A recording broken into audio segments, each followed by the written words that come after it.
The views expressed, opinions given, and any communication made between the hosts and guests of What Are You Afraid of Horror and Paranormal Show do not necessarily reflect the views or opinions of Para X Radio, EMC Network, or all services that play this show. The hosts and services are not responsible for the actions of their guests, and the original rights of all intellectual property is retained by the creator, and all work is used with either permission or Creative Commons license. The show is for entertainment purposes only.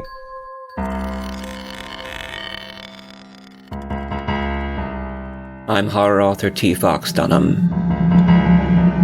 And I'm horror author and filmmaker Phil Thomas. And tonight we're asking you, what are you afraid of?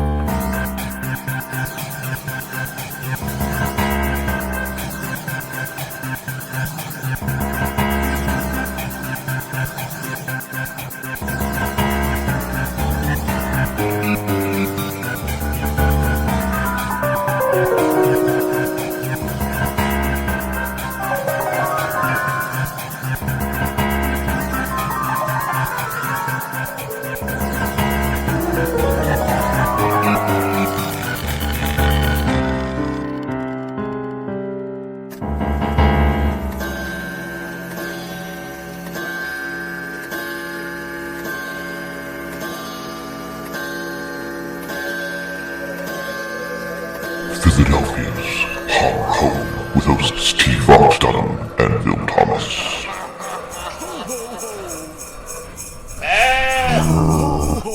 A little closer. Get in range. Ho, ho, ho!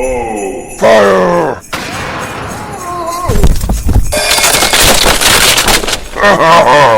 Die, Santa, die! Christmas belongs to the Krampus this year.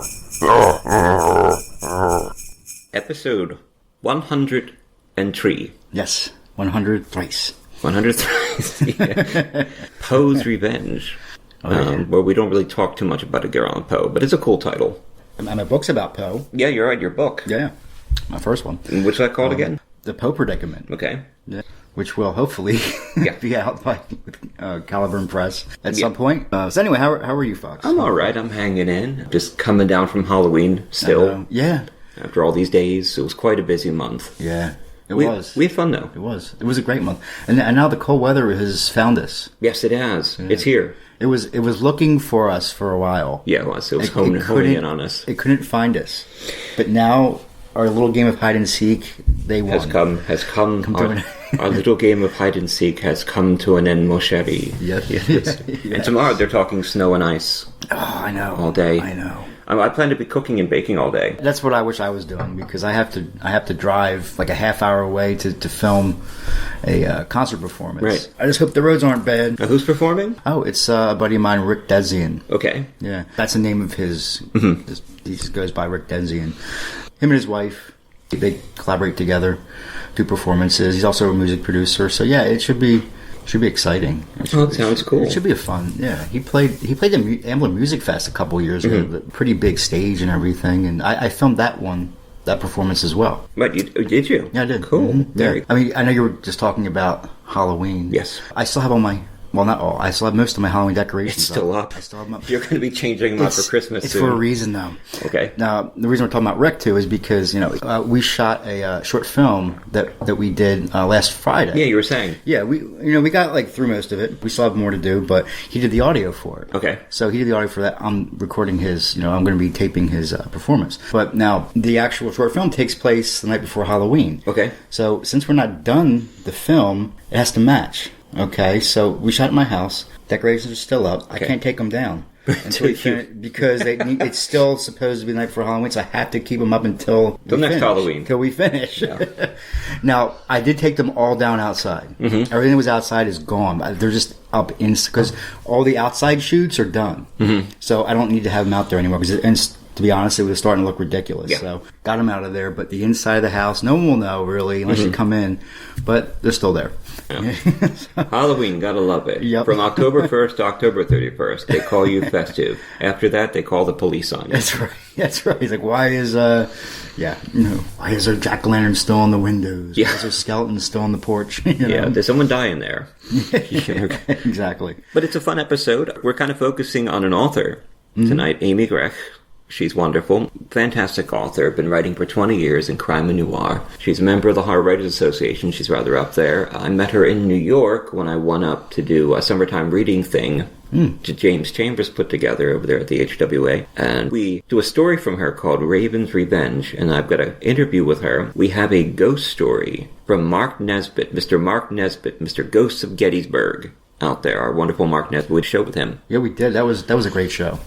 And this is about a library in Easton that was built over a cemetery. Oh, wow. I recorded this last night for our audience at What Are You Afraid of Horror and Paranormal Show.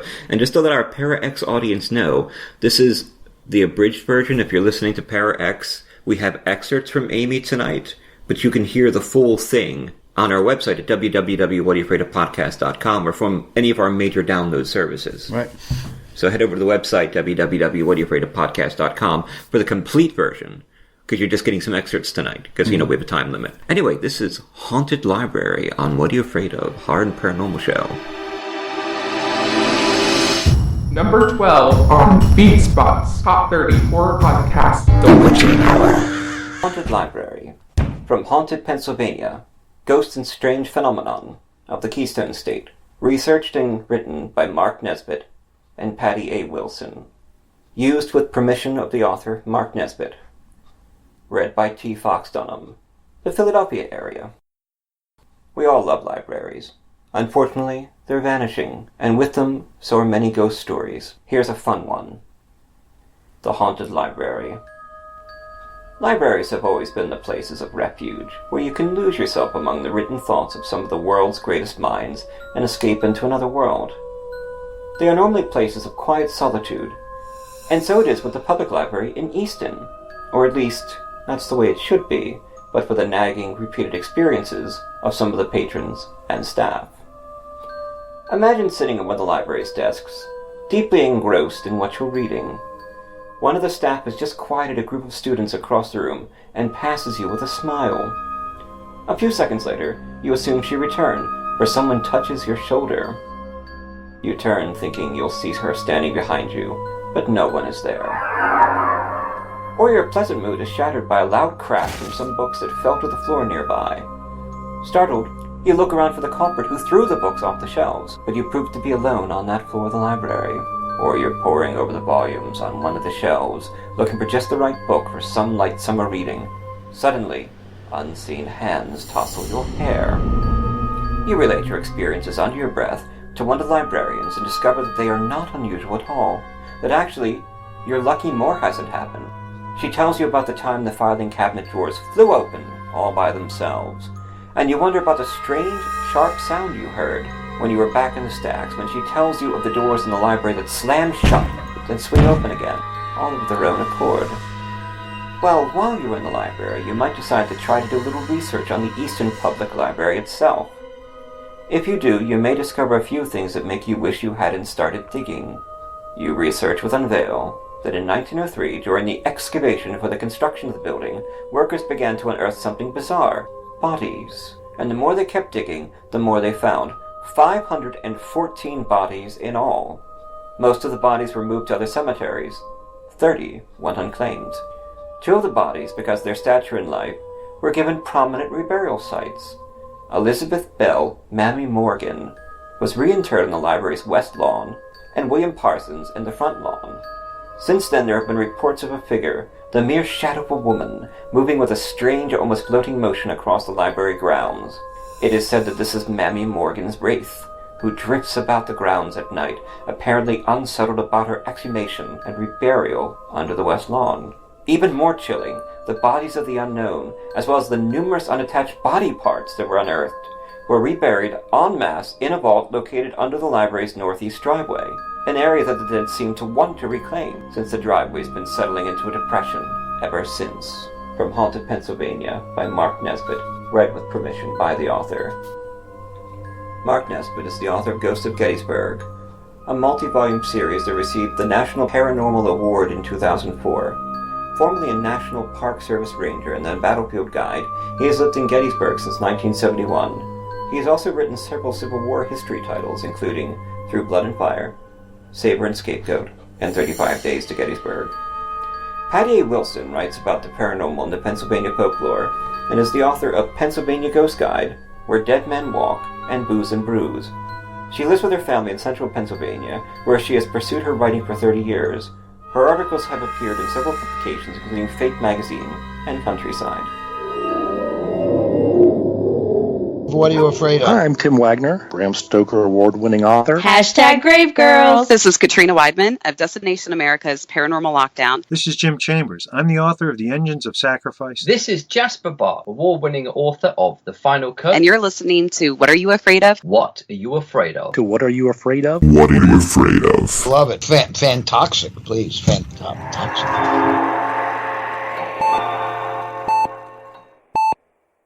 Mercy, a new horror medical thriller from author T. Fox Dunham, published by Bloodbound Books. Based on the author's horrific battle with a rare form of lymphoma that involved intense chemotherapy and radiation, Fox turns the horror of his experience into terror on the page. William Saint is dying of cancer. On most days, death seems like a humane alternative to the treatment.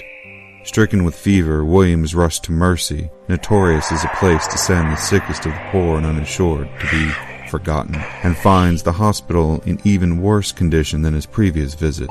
Willie's memories faded. He grabbed his sack head, the sack head of the scarecrow, picking at the exposed chicken wire to hold them in. However, the memories fell out of the holes in his face. They wormed and crawled from the leather flesh and the old clothing of the scarecrow, then squirmed and wiggled down his body. The grounds are unkempt, the foundation is cracking, and like the wild mushrooms sprouting from the fissures of decay around it, something is growing inside the hospital. Something dark. Fangoria gives Mercy 3.5 out of 4 skulls. Dunham has channeled his many brushes with the other side into the exquisitely rendered, lyrical, supernatural hospital thriller Mercy. It's feeding on the sickness and sustaining itself on the staff, changing them, and now it wants Willie. Come now, Mr. Saint. Just a little more of that sweet milk. So salty and so good. You won't miss it. And we ever do so like our delicacies here at Mercy Hospital. Part medical horror, part supernatural suspense, Mercy is a hard-hitting fever dream of a novel. I enjoyed the hell out of it. Tim Wagner, author of The Way of All Flesh and Eat the Night. Available from Amazon, Barnes & Noble, and bookstores everywhere in both print and digital versions. Life is an addiction. Let go. Let it all burn. Explore the darkness. Find out what goes bump in the night. Did you hear that? Did you see that? What's that bright light in the sky? Oh, we so need to investigate. Calling all witches and sensitives. Explore the paranormal. With host Shauna and Vicky from Geeks Paranormal. Wednesdays at 9 Eastern, 8 Central. Let's explore. On paraxradio.com. Creepy library, wasn't it? I love that. You know, anything that has to do with a haunted library reminds me of Ghostbusters. Exactly. I was thinking that too. Were you thinking that too? Yeah. That scene where are you from originally? And she goes, yeah, and then where are you from? Gettysburg. Get her. Somebody blew their nose and you want to keep it? Yeah.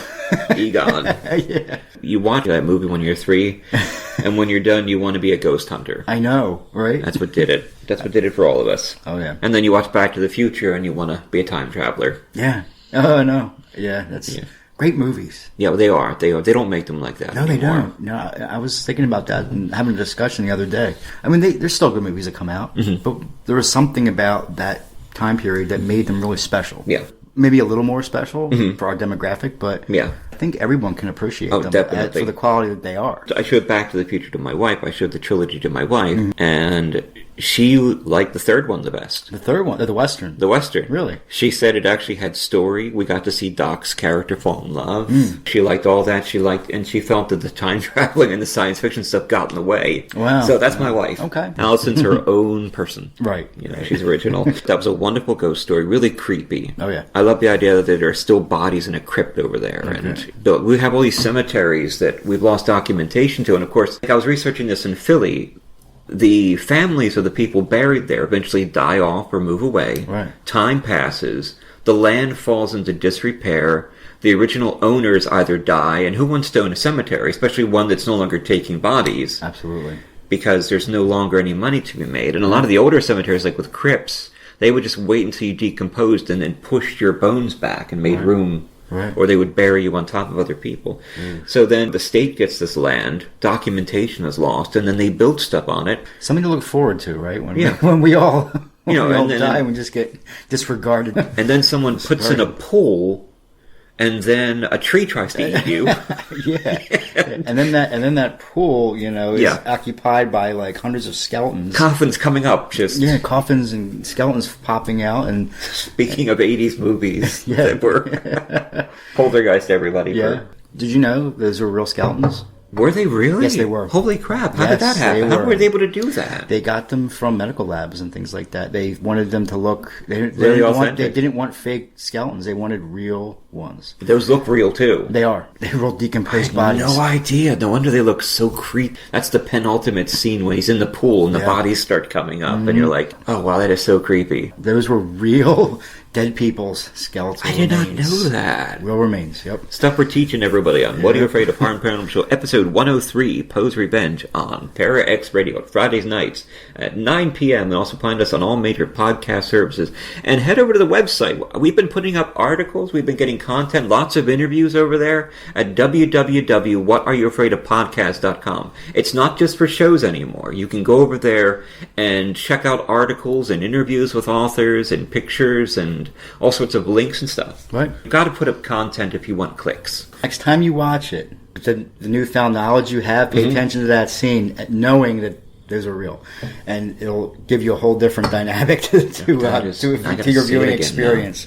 Now. Yeah, and of course they remade it. Yeah, I know. Did you see it? No, I've been turned off. I did see it reluctantly. Nah, I'll never see it again. Yeah, I go back to the original Poltergeist quite often. And, they remade Freddy Krueger. They remade Amityville Horror. I watched Amityville Horror, and they made it into an axe murderer thing, like a Shining thing, really? As opposed they didn't even the house was kind of haunted, but it was all about the guy going crazy and trying to kill his family, like the DeFeo murders. Yeah, but the whole thing was about demonic haunting, and but it's a good episode. Amy Grech is on. We have a story from her called Raven Revenge and an interview I did with Amy. And just to remind our Para X people that this is the abridged version. There's a longer version over at the website and from major podcast download services. But this is episode 103, Poe's Revenge. Okay, so get this, Phil.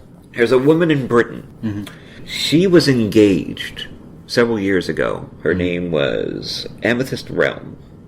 And she was engaged, and then she ruined it by cheating on her husband with a ghost. Wait a second. Here it is. She cheated on her husband with some ghost? With a ghost. Wow. Can you imagine not the husband, the fiancé. Can you imagine the fiancé's response to that? You couldn't even pick someone living? I didn't even measure up to a dead guy? I know. She'd rather be with a dead guy than her fiancé, right? Now, that's not the story. Okay. The story is for the last 20 years... she has only dated ghosts. What? Yeah, Amethyst Realm. She's a spiritual counselor, which I think means she's a psychic. Now, I'm not making fun of her. We don't do that here. No. Yeah, we don't do that here. Just, it could happen. Who knows? I mean, psychics interact with ghosts all the time. They do, yeah. And who knows, maybe she has bridged the veil with their love. That would only work with a psychic. Yeah, right. Because the rest of us who aren't sensitive or as sensitive to someone like that won't be able to sit and communicate with a ghost like her. So she's at an advantage when it comes to that. So I can see where if she can actually talk to them and communicate, I can see where something it goes a little further. Okay. She's engaged to a ghost now. Oh, goodness. Hope she doesn't cheat on him with like a living person. Yeah, right. What's going to happen? I got tired of the ectoplasm in the bedroom. Sorry. But she was in Australia on a tour, and this ghost came at her from the bush and started talking to her, and she said it was the most extraordinary experience she ever had. And then on the plane, get this, she joined the Mile High Club with this ghost. Oh my goodness. Yeah, on the plane. I think it's kind of rude to the other people on the plane. But now they're going to get married. But she says it's not a phantom fling. She says it's a thing. She feels its energy. It's very real to her. And now they're getting married, and it sounds like she's having a pagan wedding, which is a hand fasting. Which I had one of those in a regular civil wedding in Scotland. Right. But I also had hand fasting. That she's really happy, and she says this ghost is more satisfying than her previously living fiance. Which I feel really bad for the guy. Oh, that poor guy. Jeez. Oh my God. Yeah. That's just, can you imagine? Can you imagine having to explain to people how you lost your fiance? Yeah. So what happened? What happened, whatever his name is? What happened to so-and-so? Well, she met a dead guy. She met Charlie. Oh, who's Charlie? Well, he's been dead for about 100 years. Yeah. But they're getting it off.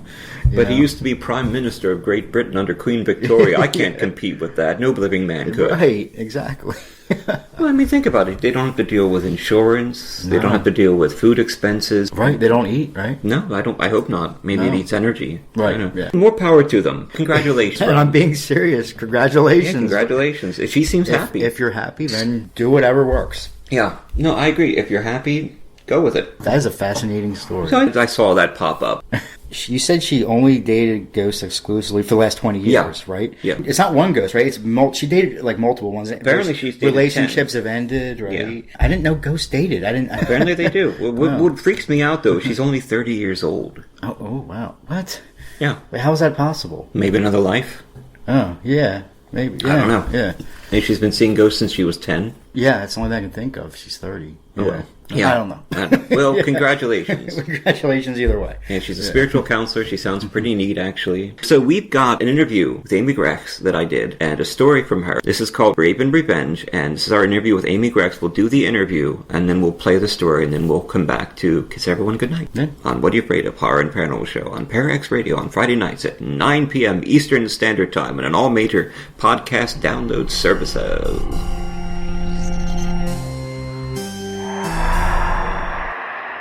The dead demand to be heard, and on What Are You Afraid Of? Horror and Paranormal Show, Philadelphia's horror home, we listen. New, true ghost stories every episode. Interviews with paranormal investigators. There is no supernatural. The natural world is just far greater than we can perceive.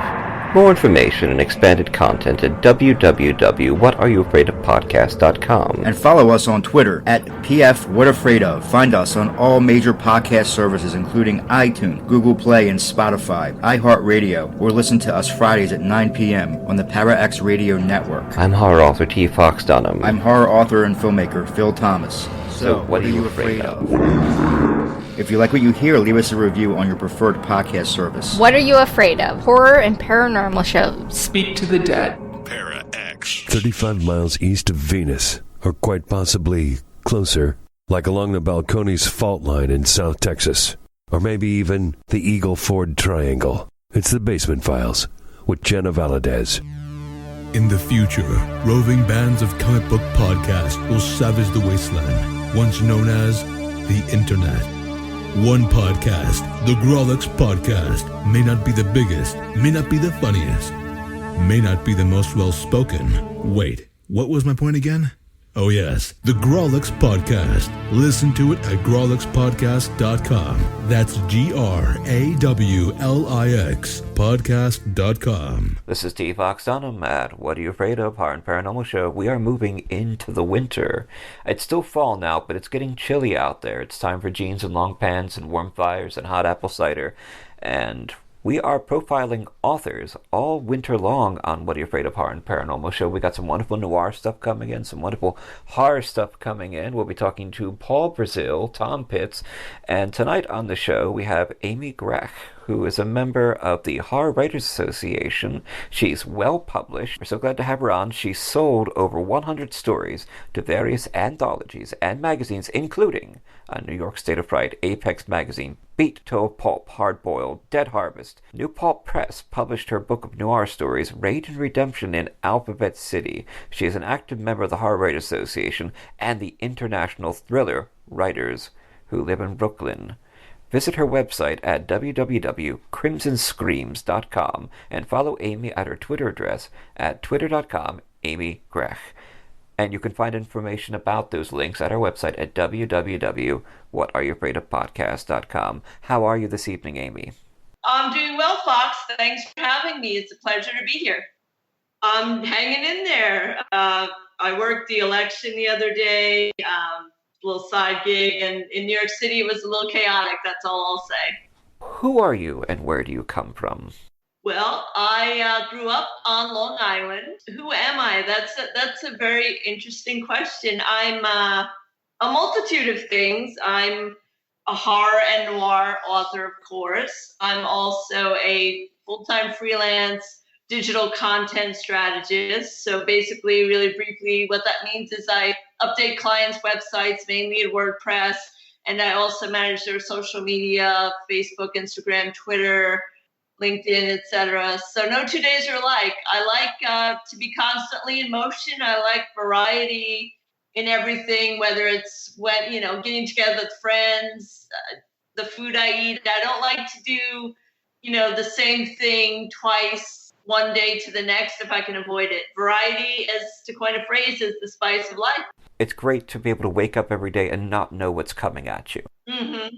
Authors have a lot of things they could write, and authors gravitate towards certain genres. I mean, there's always that time in your life where you're going, what do I really want to write about? So why horror and noir for you? I was raised Catholic, so that got me at an early age. Some of those Bible stories, especially Old Testament, when you're a young kid, it's like, wow, that really happened, and ooh, could it happen again? And I've always had an overactive imagination. Also, I grew up reading Stephen King, and I'll clarify that because his work isn't really for small kids, but I have an aunt who, when I was 12 and visiting with my parents and brother, she gave me 2 of his novels, and this was in the mid-'80s, so she gave me Pet Sematary and Cujo, and those were the first 2 of his novels I've read, and I've been hooked ever since, although I have to say that Elevation, I don't want to give any spoilers, don't worry, but I did not feel enlightened after reading it, that's all I'll say. But most of his books I do enjoy. And as far as noir, actually that's a recent development. I watch a lot of Discovery ID, shows like Lieutenant Joe Kenda. They have like Dangerous Women. They have a ton of them. I don't watch all of them, but I watch a select few. I was writing horror all these years, over 20 years. It seemed like a natural progression to just go ahead and delve into crime. I live in New York City, so I don't want to say crime is all around me. But, I read the news, and sometimes I'll see things from afar in person. So that also inspires me. Have you ever had a book or a short story that has driven you crazy, that you've struggled to finish, that nearly took you out while you're trying to take it out? Yes, in fact, I do. But it was a combination of it's a crime novella. I just finished it. It's set in Manhattan and mainly Brooklyn, my old neighborhood, Park Slope, and my new neighborhood, Bay Ridge, because while I was writing this novella, my old landlady decided to sell the building where myself and other tenants were living. Well, I was there for about 15 years, and the couple below me were there for 25. So it was quite traumatic because it was a buyout situation. It was going to be gut renovated. So we were offered, let's say just a year's salary. I don't want to divulge the exact number, but, it was kind of heartbreaking. I had put down roots in Park Slope. It was a very nice neighborhood. I always felt safe. And so I mention it because it kind of threw me for a loop when I had to deal with the buyout and looking for a new apartment in the middle of writing the novella. So it took me over a year to write because I had this apartment drama going on in my life I had to deal with. Right, I can imagine that was difficult. I met you at the HWA event in... Yeah, Summer Dark in the garden. It's a great event. Mm-hmm. In Hell's Kitchen. That was an amazing event. Yes. We had a lot of... It's the second year of it, by the way, and we'll be back next summer, hopefully. What are the unique challenges you faced as a woman writing horror and noir and just writing in general? I've been in the genre for over 20 years, and I found when I started attending conventions that the male authors there... And I was a newbie at the time, but they presumed I was there with one of the male authors, and they said, "Oh, who's your boyfriend? Who's your husband?" And I said, "Oh, no, I'm here promoting my own writing." and they were kind of taken aback. But then I said, come check out my reading at 3 o'clock or whenever it was. And some of them did, and they were actually surprised I was able to either shock, scare them, or both. Luckily, that's changed over the years. At StokerCon in Rhode Island this year, we had an all-female horror author panel called Dangerous Danes, and it was well received. It was a packed room. It was myself, Megan Curie, April Gray, Elizabeth Massey, and one or two others, and I'm not forgetting on purpose. But it was a fun panel to do because we all had different experiences as female authors. To clarify, that was 20 years ago, where female horror authors didn't realize that there were women in the genre. But now it's changed. StokerCon, people didn't say, like, who are you as an author? They said, what are you working on? I read your story in this anthology. And so that's always exciting. Though we still have a little ways to go with parody. Yes. What are you working on now? Now I am working on a new story that I touched upon in the written interview I emailed you. I'm trying to take a different approach. Usually when I work on a new story, or if it ends up evolving into a novella, all the better. I have a few novellas that have been published. Instead of starting with, like fleshing out characters first, I'm starting with dialogue, very much like Ernest Hemingway's short story. I think it's Hills Like White Elephants, or the title is something similar. And it's just all dialogue. And the characters reveal things through the dialogue. I mean, my story in progress is not straight dialogue, but it's the most dialogue-heavy piece that I've written. It's going to be a crime story, I can say that. Because I'm fascinated by the double-sided mirrors that they have in all these movies and shows. And I actually, for side money, I do focus groups here in the city. Okay. So you're in a room and they're looking at you through the double-sided mirror, and they don't hide it. They tell you. Kind of laugh, and that might have been part of the inspiration for the story I'm working on now as well. You never know where inspiration will strike. Fantastic. So you're drawing inspiration all around you, and you're using your techniques in other jobs and things like that. So you are a consummate storyteller. I like that a lot. Yeah, I try. Thank you. Find that storytellers find a way to express themselves in everything they do, not just writing. That's so true.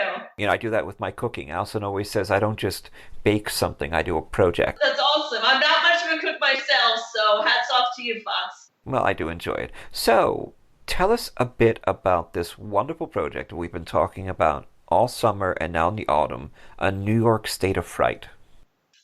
Yes, that was a very fun anthology to be involved with. A little side history. We had a reading for it in Manhattan in August that was well attended. Not every author in the book attended. I can tell you that I have the only poem in the book, and it's stories in my poem that take place not just in New York City, but New York State as well, hence the title. James Chambers was one of the editors. April Gray and Robert Masterson also co-edited. Lots of great authors besides myself. We have Eric T. Johnson, Stephen Van Patten, Kathleen Schreiner. Women represent Alf Beck. Megan Curie has a story in there as well. Shari Lamar, Elizabeth Crones. Oh, and of course, posthumously, unfortunately, Jack Ketchum, the very still living Edward Lee. Both of whom I had the pleasure of meeting at various conventions. Lisa Minetti. Yeah, Lisa's wonderful as well.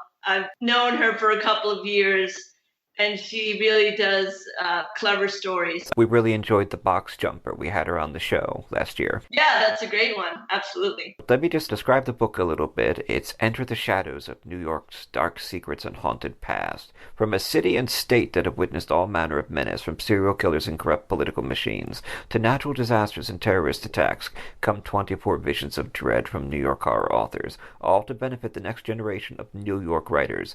And what charity is this benefiting? It's called Girls Right Now, and I believe their website is girlsrightnow.org. It's a wonderful organization that mentors young women into becoming authors. That's right, and actually one of our New York chapter members, Kathleen Schreiner, is very involved. She's a mentor to these young women. So I believe that's how we selected or narrowed down and then selected them for the charity who would benefit. Go over to the website at www.whatariyoufraidofpodcast.com for our listeners to find links to A New York State of Fright up at the website, plus more information about Amy and her work, and links to her work, where you can also find our anthology of ghost stories with audio components, plus information about every episode, links, movies, articles, interviews from the authors, and our various guests up at the website at www.whatariyoufraidofpodcast.com.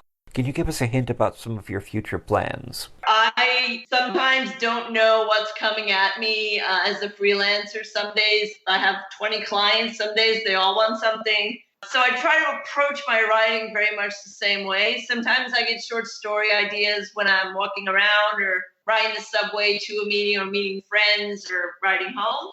And I carry a little notebook with me, and I'll jot down story ideas or scenes that appear in my imagination, because I find the subway very soothing, actually. So I kind of almost get into the zone that I work in when I'm writing. So that's kind of fun. Yeah, I mean, I get story ideas when I'm working on another story or novella, and I'll jot down in my notebook, and then I'll come back to it later. Even last weekend, I started working on the new story, and then I have this really great book that I got. It's called Murder and Mayhem, for getting the facts straight as far as how people die, how long it takes for someone to die if they're in a freezer, like a cooler, in a butcher shop or something, poisons and how they work. One thing I went back and corrected in the novella that's already been published, but the rights reverted back to me because it's been a couple of years, is that the medical examiner or coroner or the police on the scene when there's a dead body, not all of them, but some of them will put a dollop of, or dab is probably a better word, a Vicks Vapor Rub on their upper lip, so they don't smell the rancid stench of death, pretty much. I've heard of that, yeah. Yeah. So I found that fascinating, and I wanted to know accurate. So I just went back and added that to the novella last weekend. So yeah, I learned a lot from that book, and I recommend it. One of my writer friends recommended it to me. Let's say you had a time machine, and you could go back in time to when you first really started writing professionally. What would you tell yourself with the benefit of hindsight 20 years ago? I would say, although I have always had this mentality of, it's kind of a cliche, but never give up. In fact, in my high school yearbook, which I still have because everyone keeps it, right? In my high school, you could, give a quote in the yearbook. So mine was, when life gives you lemons, make lemonade. Okay. Well, kind of a cliche, but, I believe it's true. Everyone has ups and downs in their lives, whether it's work or relationships, or I always believe in myself. Or another adage I follow is the universe will provide. And I don't always know how, but I'll have clients reemerge that I've worked with a couple of years ago. And that actually happened fairly recently. And it's very flattering that, number one, they remember me. And then, number two, that I can fit them into my schedule of clients. Definitely good words to live by. Well, it's been wonderful talking to you. We have a short story you sent us that our wonderful British folk singer David Walton narrated for us. This is called Raven's Revenge. Can you tell us a little about this? I've always loved Edgar Allen Poe's stories, so this is sort of my homage to Poe. I don't want to give away the twist. People who have read it said, yes, this is very, very Poe-esque. And it takes place in New York City. So there's the haunting, I can tell you that much. As you know, you've read it. Wonderful, and it's just an incredible story, and David does it such justice, and we'll get you a copy of that. Now, it's been great talking to you, Amy. Thank you so much for coming on the show. Thank you so much for contributing the story. You are Amy Grech. You're a member of the Horror Writers Association, the international thriller writers who live in New York, and your website is www.crimsonscreams.com. Yes, thank you. It was a pleasure, Fox. Take care. Raven's Revenge, a fictional short story by Amy Grech, and read by David Walton. Something strange about the decrepit apartment in Brooklyn, where Jackie Crawford lived, unnerved her. The lack of heat or hot water didn't set her on edge. Neither did the building's dilapidated condition, evident from filthy hallways and the numerous cracks in the walls. No, it was something more ominous. Her boyfriend, Jeff Dutton, pinpointed it one night while they snuggled on the couch and watched The Exorcist. She leaned on his chest, and he wrapped his strong arms around her to keep her warm, both inside and out.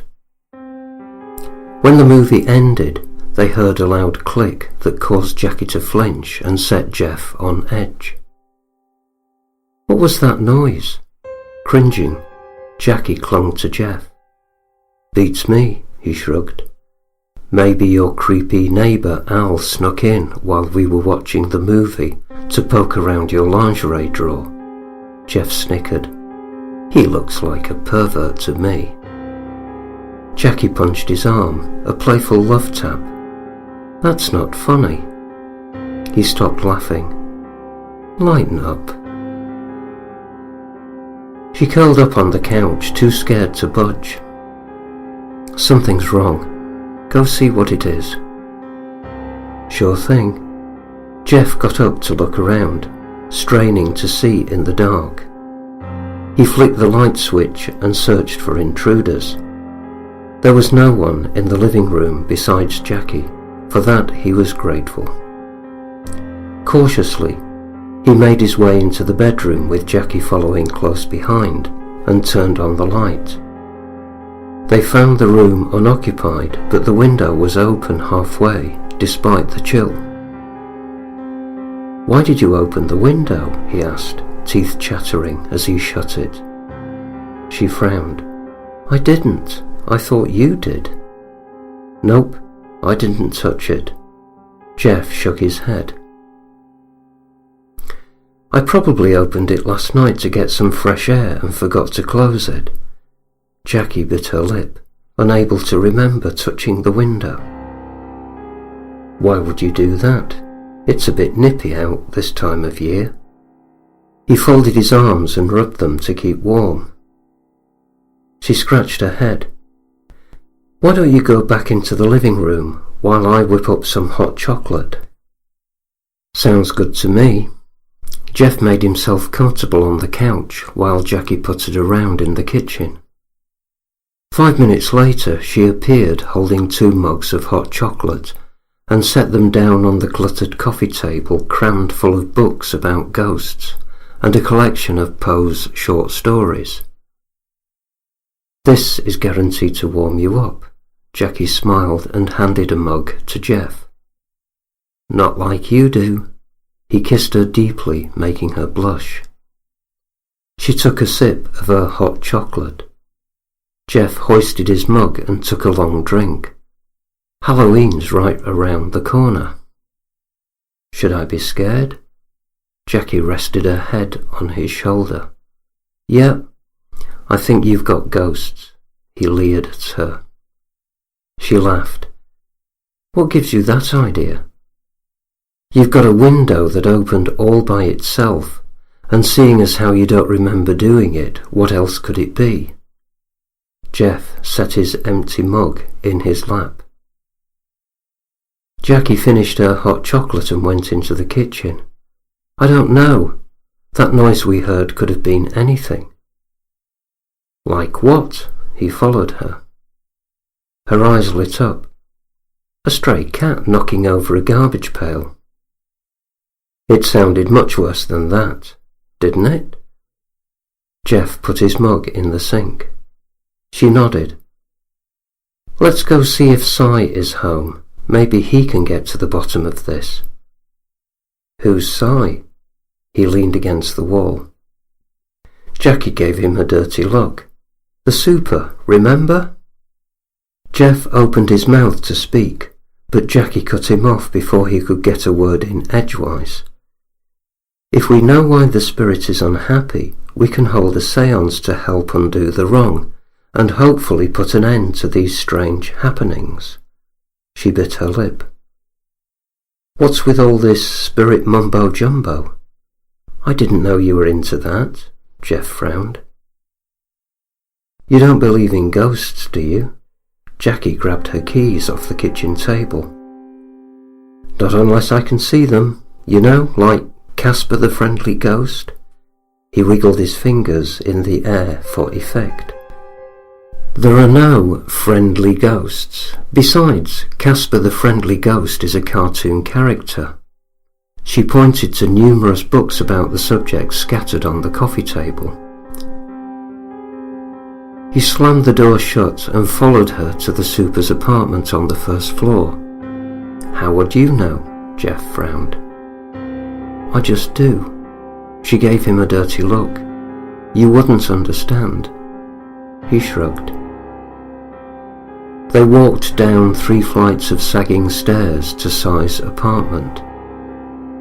Jackie knocked once and waited. As usual, Cy Mann had the TV blaring, so she knew he was home. They heard him shuffle over to the door and fumble with 3 locks. Don't get your panties in a knot, I'm coming, Mr. Mann's stern voice declared. Jackie cleared her throat and blushed, caught off guard by the old man's choice of words. Jeff snickered. The door creaked open and Cy, a tall, slight man with fluffy tufts of white hair sticking up every which way, appeared in the doorway. Mr. Mann smiled when he saw Jackie, but looked confused when he realized she wasn't alone. Hello, Jackie. I had a feeling it was you. He grinned, revealing toothless gums, and waved. Really? Jackie winked. Oh, just a hunch. Who's that young fella? He pointed a trembling finger at Jeff. She sighed, embarrassed that he forgot so soon. This is my boyfriend, Jeff. I introduced you to him a few weeks ago. Jeff extended a hand and Cy shook it. Ah, of course. Now I remember. He looks like a fine young man. Cy scratched his head, looking confused. He opened the door wide and let them inside.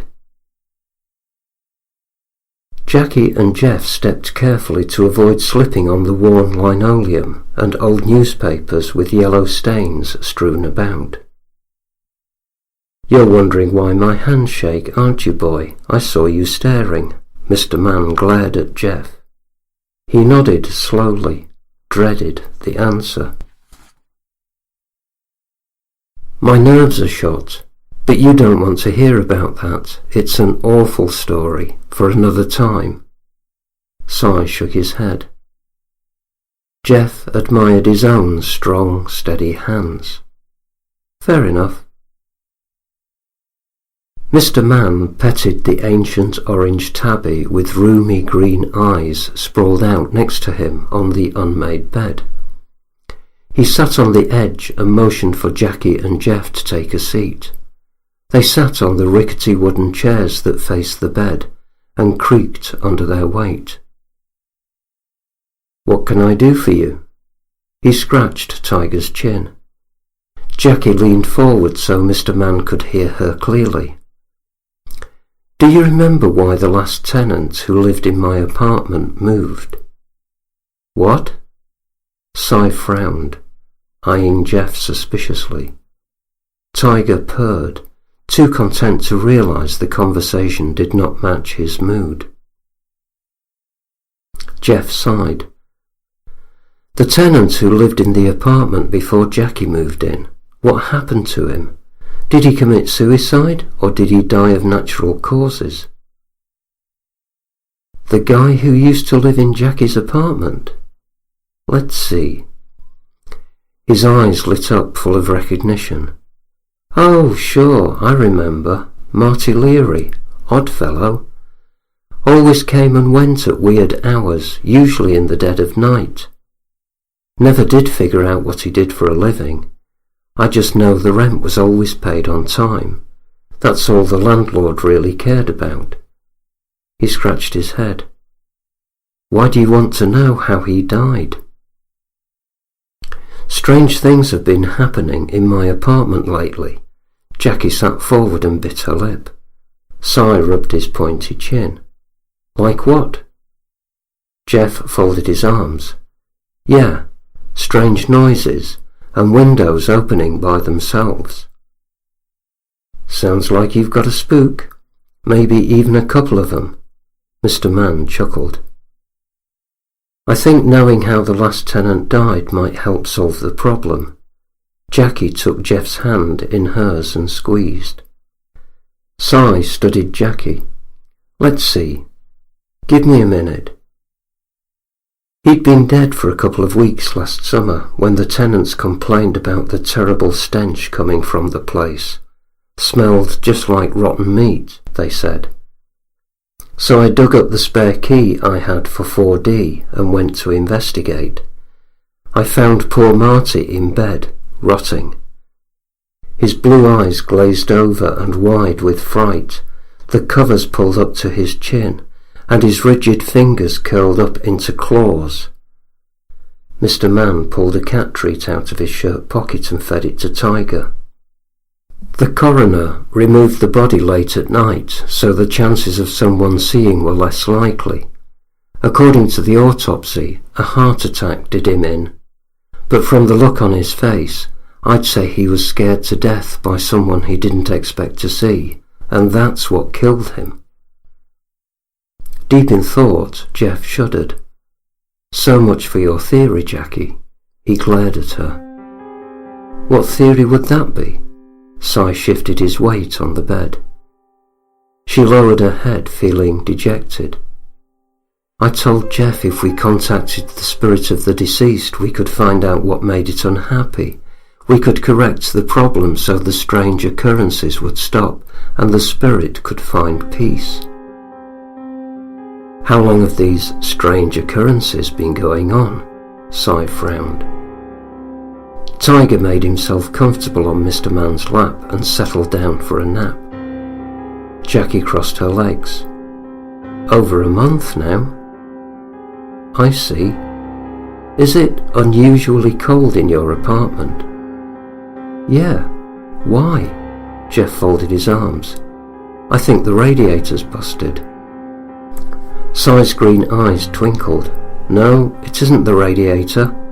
The spirit's presence is making your apartment so cold. I can prove it. Jeff stood and started to pace. I've heard just about enough of this nonsense. If you're sure it's Mr. Leary's ghost, show us how to drive it out. Don't show anger or try to chase it. That will only make things worse. Take it from someone who knows. Mr. Mann stroked Tiger. He rolled his eyes. How do you chase a ghost? You can't see it. There are ways, son, but I don't think you'd understand. Si stared at Jeff. Jackie sat forward in her chair. I suggested holding a séance. That might just do the trick, Si nodded. She breathed a sigh of relief. Would you do the honours, Si? Why me? He set a frail hand on his chest. Jackie smiled, putting him at ease. You knew the dearly departed. Not very well, I'm afraid. Si shook his head. She leaned back in her chair, feeling more relaxed. But you were on good terms with him, weren't you? A familiar voice might help draw out his spirit. Oh, I suppose. It's worth a try. Mr. Mann stared at Jackie, taking her questions seriously. I'll bet he had an unresolved gripe. That might explain why his ghost lingers in Jackie's apartment, looking for closure. Isn't that right? Jeff smirked, feeling smug. Could be, but I think Marty wants revenge. Si grinned. Tiger twitched in his sleep, dreaming of big black birds. Will you help us? Jackie clasped her hands together, practically begging. Gingerly, Mr. Mann lifted Tiger up and set him down on the bed. You betcha. He got to his feet slowly, with a little help from Jackie. She smiled, obviously relieved. "You have no idea how much I appreciate this." "Yeah, things that go bump in the night are downright scary when they aren't on the big screen." Jeff shivered.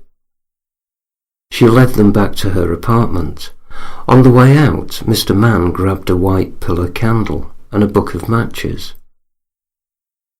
When they got upstairs, Jackie unlocked the door and switched on the light.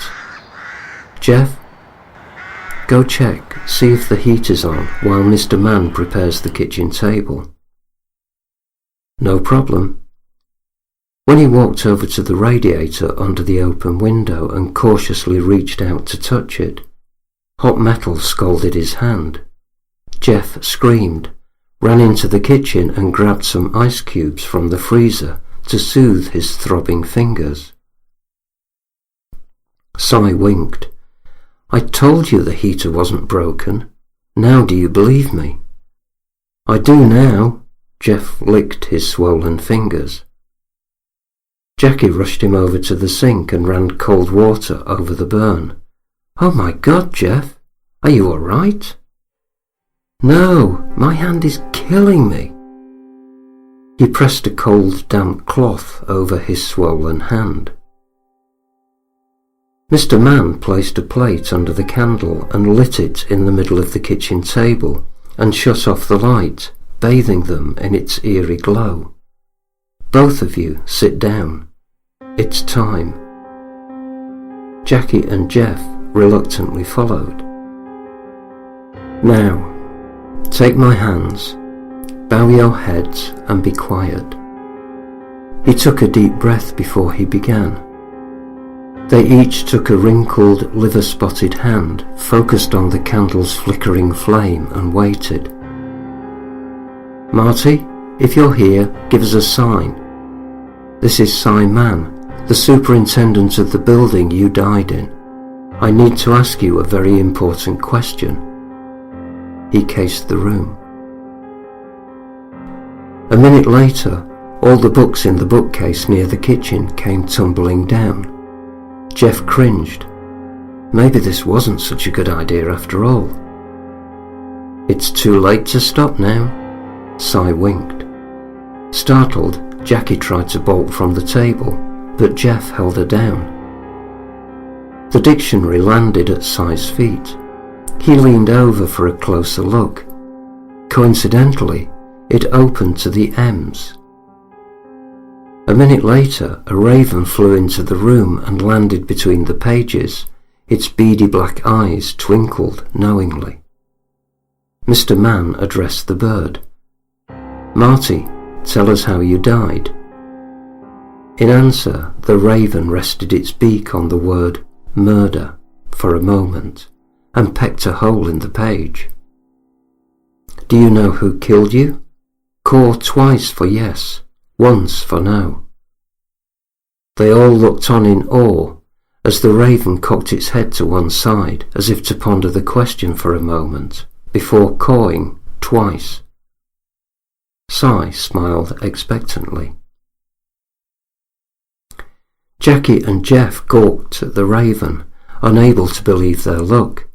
They leaned in for a better look at the mysterious messenger. Mr. Mann followed his hunch. "Did Al Ash kill you?" The raven cawed twice more and flapped its wings. "Do you know why?" Cy smiled. This time, a single caw was the reply. "Will you rest in peace if we get Al to confess?" The raven cawed twice more before flying off. The candle went out, casting them in darkness. Al Ash lived on the 4th floor, in the apartment directly across from Jackie. The climb seemed to take forever, since Mr. Mann had to stop several times to catch his breath. Jeff whispered in Jackie's ear, "I can feel myself growing older." "Shut up, Jeff." She jabbed him in the ribs. "You'll be old too someday." He gritted his teeth. Not if I can help it. Jackie gave him a dirty look. When they reached the top, Cy knocked on the door and waited. A gruff voice answered, "Who is it?" "Cy. Can I come in?" He smiled broadly. "Why? Is there a problem?" "Could be. Open up so we can talk." He peered through the peephole. "Who's that with you?" Al cracked the door for a closer look. "I don't like the looks of them." "Jackie and Jeff.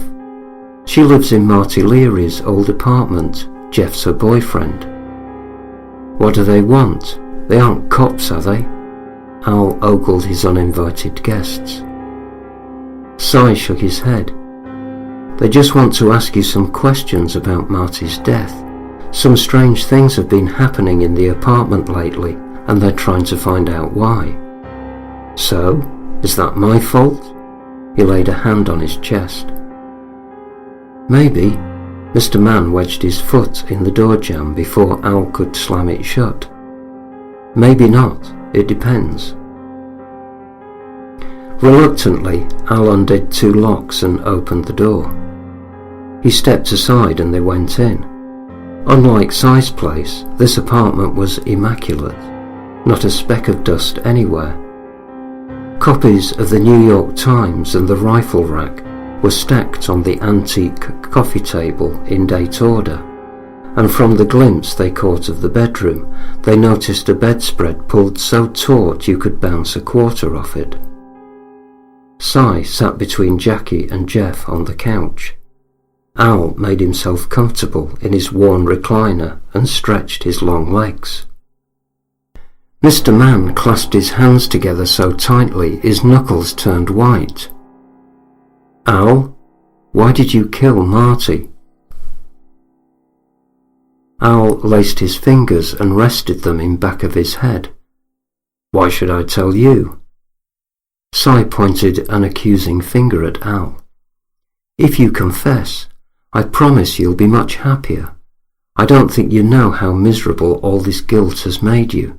Admit it, it's eating you up inside." He gnashed his teeth for a few minutes before answering. "All right, he stole my wife. Are you happy now?" When he spoke, his voice was icily calm. Jackie's jaw dropped. "You're kidding." "Could you be more specific?" Jeff frowned. "Are you people stupid? He had an affair with her. When I caught them in bed together, I just snapped. I wanted to end it quick and dirty. Plenty of muss, no fuss." Al rubbed his sweaty palms together and glared at his firing squad. Cy shook his head. A raven flew into the room and landed on his bony shoulder to listen in. "Al, when I found Marty's body, he was in bed alone. Your wife was nowhere to be seen, and there were no signs of forced entry.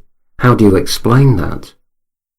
His green eyes locked on Al's pale blue ones. Al nodded slowly and finally broke down. "I found a spare key to his apartment under her pillow while I made the bed one morning. When I saw that, I went berserk. I rushed over to Marty's place, slipped the key into the lock and stepped inside. I found my wife wriggling around beneath him and told her to get out of my sight while the getting was good. She struggled to break free from Marty's grip, scooped her clothes up off the floor and hightailed it out of there before I could get my hands on her. It's a good thing too, because there's no telling what I would have done." He rubbed his bloodshot eyes and stopped to collect his thoughts. "When Marty saw me coming, with my hands balled up into fists, he pulled the sheets up to his nose and seemed to be bracing himself for the worst beating of his life. Just when I was getting ready to strangle him, I bent over, half expecting him to beg for forgiveness, but he didn't say a word, even though his mouth was wide open. I thought he'd be screaming or trying to run away, so I leaned in close to his face to see if he was breathing. Imagine my frustration when I checked his wrist for a pulse and discovered he was already dead. Si shook his head. You sound disappointed, Al. I am. I wanted to wring his scrawny neck. Al did a double take when he saw the raven perched on Mr. Mann's shoulder. How'd that damn raven get in here? Maybe you left a window open, Jeff snickered. Jackie nodded. You never know who might drop in, especially in New York. Si, what the hell are they talking about? His eyes locked on the raven and he spat on the bird. He scratched his head. Al, that raven has something important to tell you. The raven cawed twice in agreement. Al stood up and walked over to Si for a closer look. I hate ravens. They're evil.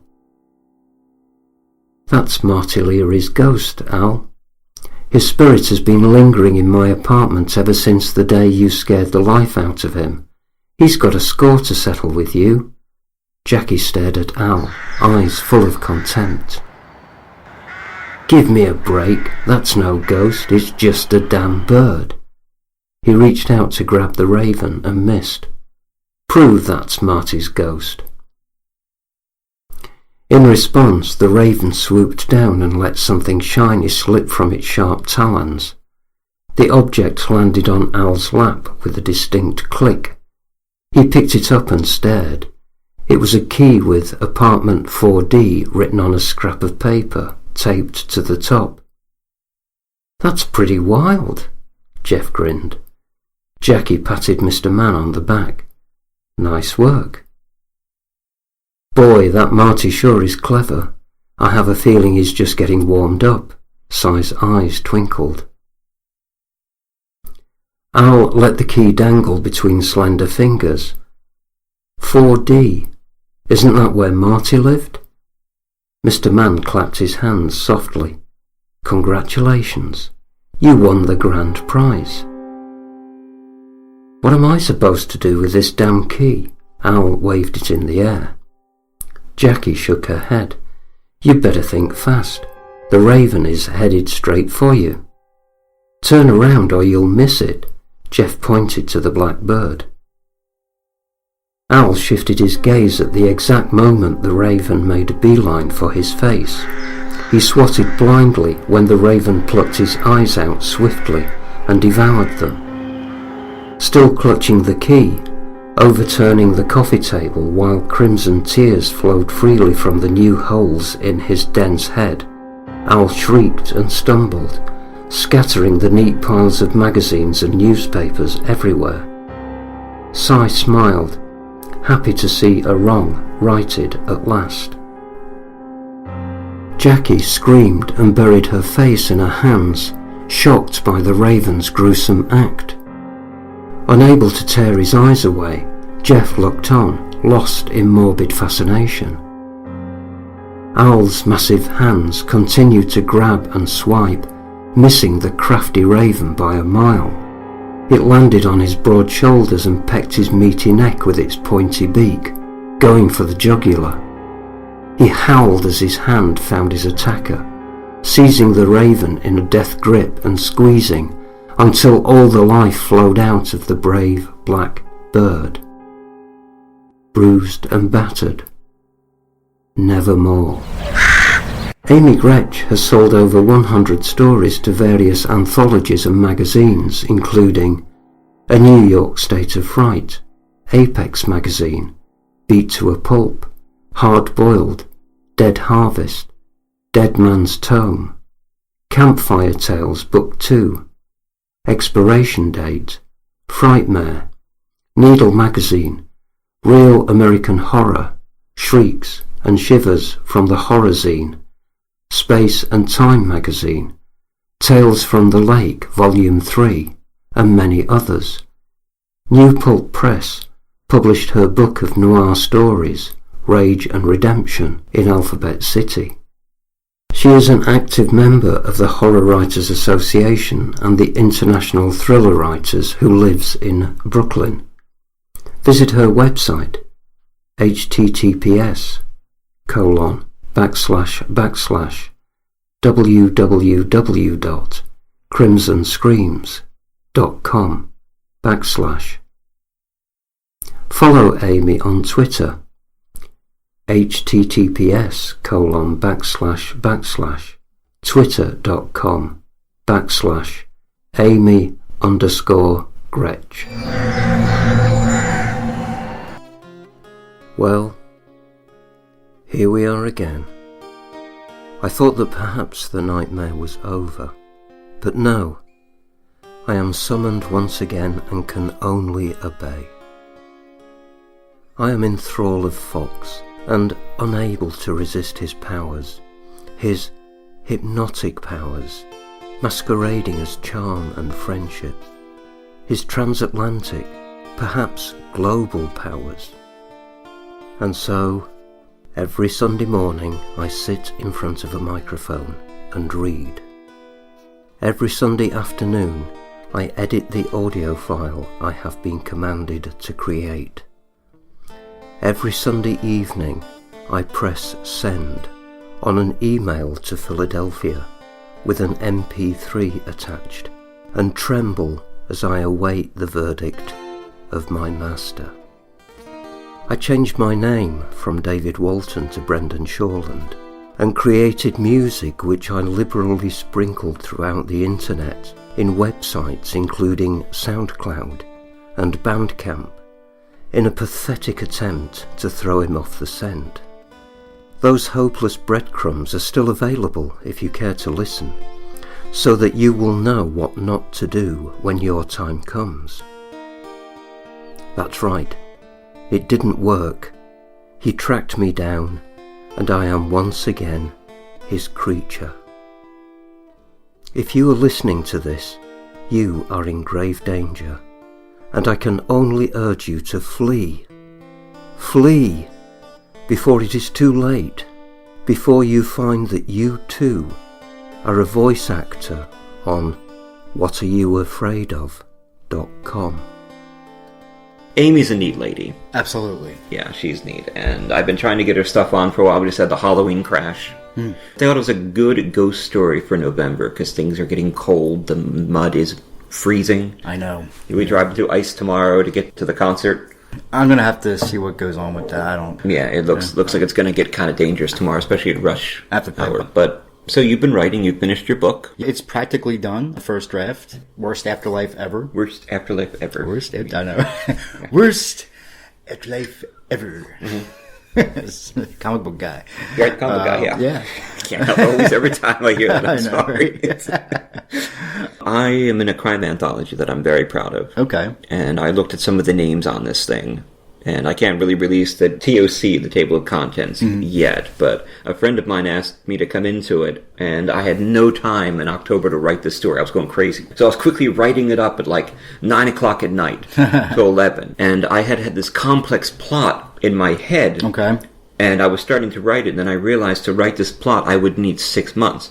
So I just trashed the whole thing in the middle and just wrote straight from what I was reading, which was about the Philly mob. Okay. Nicodemus Scarfo during the 80s, during this brutal mob period. God, they were so lethal, and they were killing you just for a little disrespect. So I read these books for months getting ready for this story, and then I just decided to write a story straight from that. About an attempted murder and a chase scene to Atlantic City and hiding out in a burnt-out casino. And they took it that night, and then I looked at the table of contents on this thing about some of the crime authors and horror authors that are going to be in it, and it just blew me away. Wow. I can't wait to release it. I'm not writing as much right now. I'm getting back into it. What you have to do is, when you do write, make sure you get it in a high-level place. Absolutely. Yeah, it's all about where you put it. Yeah, it is. I agree. It is all about where you put it. Exactly. Especially if you're a ghost. Cross the line there. Oh, that line's been crossed, man. Sorry, Rebecca Brumble. Oh, by the way, Barbara Duncan, we hope you're safe out there in California. Yeah, absolutely. God, she's been putting pictures up of the fire out there. The I know. haze that is coming over. It's insane. It looks like Dante's Inferno. I know. It's scary. And my buddy's sister lives out there, and she's been sending him photos. But she lives in L.A., and the haze in the distance, he showed me a couple. I'm like, wow, because it looks like it's so close. Yeah, it does. To where they all are. And you know it's bad when I offered to send her some scones. But she was so worried about the quality of the scone being damaged in the post that she told me not to because she didn't want to defame such a beautiful artifact of treasure like my scones. Well, it was nice of her. Yeah. That was nice of her. Because I made my pumpkin scones. Nice. God, and they're good. They're very good. Oh my God, they were good. I'm going to do that for Thanksgiving. Oh, yeah. And we're going to be back next week to talk about the Jersey Devil. That's right. We're going to do a Thanksgiving episode based on the Jersey Devil. Yeah. I love the Jersey Devil. I just love that legend. Yeah. It's great. So, we want to thank everyone for listening, staying with us as we move into our 4th season. Oh, yeah. This has been episode 103, Poe's Revenge. Thank you, Amy Grech. You can find information about her at the website, www.whatdoyoufraidofpodcast.com. Thank you, Mark Nesbitt, for loaning us some ghost stories. And please send us in your ghost stories. We need more. We need your ghost stories. Yeah. But this has been a fun show, episode 103. We'll be back for 104 to talk about the Jersey Devil. Everyone stay safe in the weather, the fire, the snow, the rain. Yeah. Anyway, I'm T. Fox Dunham. And I'm Phil Thomas.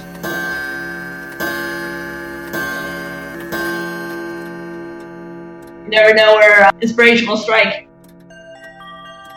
T. Fox Dunham lives in Philadelphia with his wife Allison. He's a lymphoma survivor, cancer patient, modern bard, and historian. His first book, The Street Martyr, was published by Gutter Books. A major motion picture based on the book is being produced by Throughline Films. Destroying the Tangible Illusion of Reality or Searching for Andy Kaufman, a book about what it's like to be dying of cancer, was recently released from Perpetual Motion Machine Publishing, and Fox has a story in the next Stargate anthology from MGM and Fandemonium Books, Points of Origin. Fox is an active member of the Horror Writers Association, and he's had published hundreds of short stories and articles. His motto is Wrecking Civilization, one story at a time.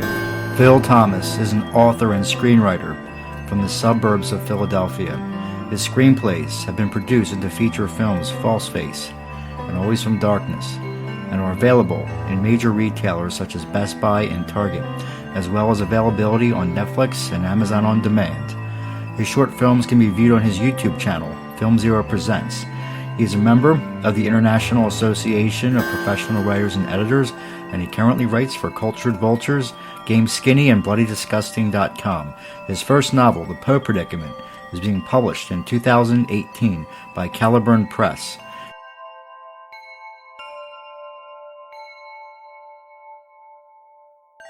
The views expressed and the opinions given by the individual host and their guests do not necessarily reflect those of Para X, its affiliates, or its sponsors.